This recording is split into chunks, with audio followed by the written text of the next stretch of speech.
की बात करें, बेरोजगारी दर में काफी ज्यादा बढ़ोतरी हुई है और सरकार ये मांग रही है, लेकिन उसके लिए उपाय क्या निकाले जा रहे हो? जम्मू कश्मीर में तो ऐसी समस्या है कि जहां तहां नौकरियों की भर्तियां निकलती हैं, वहां ही पेपर लीक हो जाता है।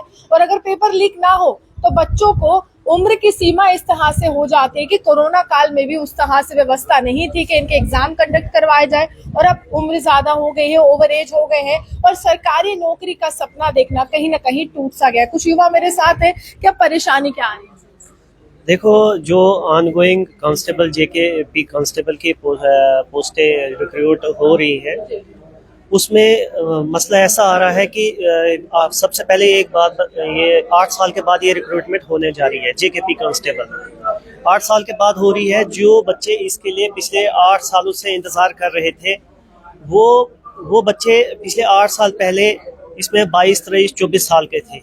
वो आज की डेट में 2024 में रिक्रूट हो रही है, वो आज की डेट में ओवरेज हो चुके हैं। वो इसके लिए एज पर जो क्राइटेरिया है जेके एसएसबी का 28 जो है, 28 एज रखी है इन्होंने, उस क्राइटेरिया में वो फॉल नहीं करते हैं। वो सबसे पहले ये डिमांड बनती है कि 8 साल के बाद रिक्रूटमेंट होने जा रही है तो इसमें एज रिलैक्सेशन दी जानी चाहिए।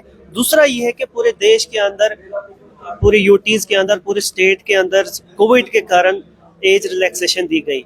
यूपी के अंदर, दिल्ली के अंदर और हरियाणा, राजस्थान के अंदर, और जो सबसे बड़ा रिक्रूटिंग जो एजेंसी है जेके एसएससी, उस जो रिक्रूटिंग एजेंसी है जेके एसएससी, उसमें भी एज रिलैक्सेशन 3 साल का दिया गया।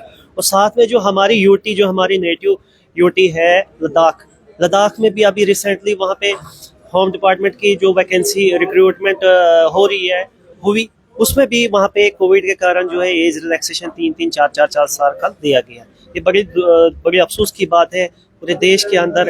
अगर कोविड के कारण एज रिलैक्सेशन दी जा रही है तो यहाँ पे भी होनी चाहिए एज रिलैक्सेशन, क्योंकि एक जम्मू कश्मीर भी हिंदुस्तान का एक हिस्सा है।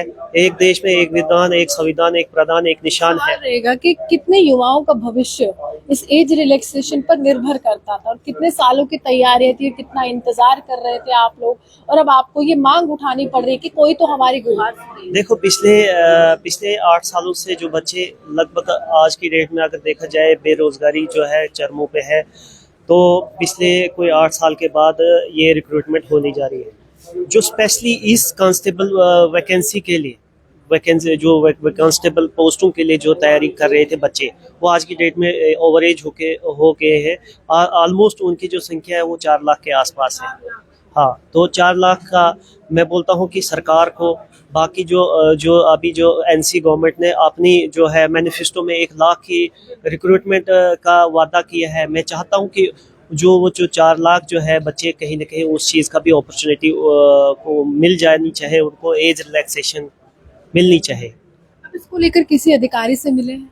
बहुत सारे, देखो, अपोजिशन जो बीजेपी के जो रिप्रेजेंटेटिव है उनसे भी मिले हैं, उनकी तरफ से भी पॉजिटिव रिस्पांस है, और साथ में जो एनसी गवर्नमेंट है इस वक्त, उनसे भी पॉजिटिव रिस्पांस है। लेकिन ये देखना है कि 4 तारीख को जो सेशन है, 4 तारीख को जो है इसमें सेशन में वो इस पे आउटपुट देते हैं कि नहीं देते हैं, वो देखा जाए।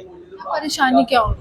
इतने समय से इंतजार था इस तरह की भर्ती प्रक्रिया का, और आज कहीं आप मांग उठा रहे हैं जहां पर आपको एग्जामिनेशन सेंटर्स पर होना चाहिए था, आप यहाँ पर। जो ये कांस्टेबल की रिक्रूटमेंट है, ये 2016 में आई थी, अभी इसको 8 साल हो गए। तो हम यही गवर्नमेंट से डिमांड करते हैं कि हमें एज रिलैक्सेशन दी जाए, जैसे कि बाकी स्टेट्स और यूटी में दी गई है। जैसे हमारा यूटी ऑफ लद्दाख हो गया, 3 साल की रिलैक्सेशन मिली है, और हमारा ये यूपी कांस्टेबल में भी 3 साल की मिली है, रेलवे प्रोटेक्शन फोर्स में भी मिली है, एसएससी में मिली है। लेकिन वहाँ के आप मिसाल दे रहे हैं, आप उदाहरण दे रहे हैं, वहाँ के प्रशासन ने सोचा और इस तरह से रिलैक्सेशन दी, लेकिन जम्मू कश्मीर में क्या विडंबना है कि हर चीज आपको मांग कर ही लेनी पड़ती है, प्रशासन सोचता नहीं। यही चीज मुझे भी समझ नहीं आती है कि जम्मू कश्मीर क्यों हर चीज में अलग ही रहता है, रिक्रूटमेंट के मसले में भी, हर चीजों में। अब अनएम्प्लॉयमेंट की बात करें तो जेएंडके का हर लगभग पहला और दूसरा नंबर ही रहता है, फिर भी गवर्नमेंट इस चीज पे ध्यान नहीं देती है, क्योंकि यहाँ पे कोई इतने प्राइवेट सेक्टर भी नहीं है जहाँ पे कि हम कर सकें। और खासकर जैसे हमें गाँव से हैं, हमारे पास तो कोई इतना बिजनेस भी नहीं चल सकता है, और हमारा डिपेंड तो लगभग गवर्नमेंट पे ही होता है। तो गवर्नमेंट सबको सोचना चाहिए इस चीज़ पे। और हमारी यही रिक्वेस्ट रहेगी एलजी सिन्हा, मनोज सिन्हा साहब से और उमर अब्दुल्ला साहब से। और अभी जो इलेक्टेड गवर्नमेंट है, हमें लगता है कि वो यूथ की आवाज़ ज़रूर सुनेगी और यहाँ पे जो कांस्टेबल की रिक्रूटमेंट है और एसआई की आने वाली, उनमें दोनों में एज रिलैक्सेशन मिलनी चाहिए। सर, अगर ये मांगे नहीं पूरी की गई, क्या आपका कोई डेलीगेशन सीएम से या एलजी से मिलने वाला है? देखिए मैम, हमने तो पहले भी बहुत से मेमोरेंडम दिए हैं, गवर्नर साहब को दिए, सीएम के पास भी हम मिलने की दिया था मेमोरेंडम आपने? 2 महीने हो चुके हैं शायद, लेकिन कोई भी इसी मसले को ले, लेकिन वहाँ से कोई भी रिस्पांस नहीं आया। तो आज हमने कॉन्फ्रेंस रखी थी, अगर फिर भी हमारी बातों को नहीं सुना जाएगा, कल के बाद जम्मू के हर एक सड़क पे ये युवा जो है वो आपको नजर आएंगे। हम प्रोटेस्ट करेंगे, चाहे सरकार के खिलाफ या फिर गवर्नर के खिलाफ हमें स्लोगन लगाने पड़ेंगे, हम लगाने के लिए तैयार हैं।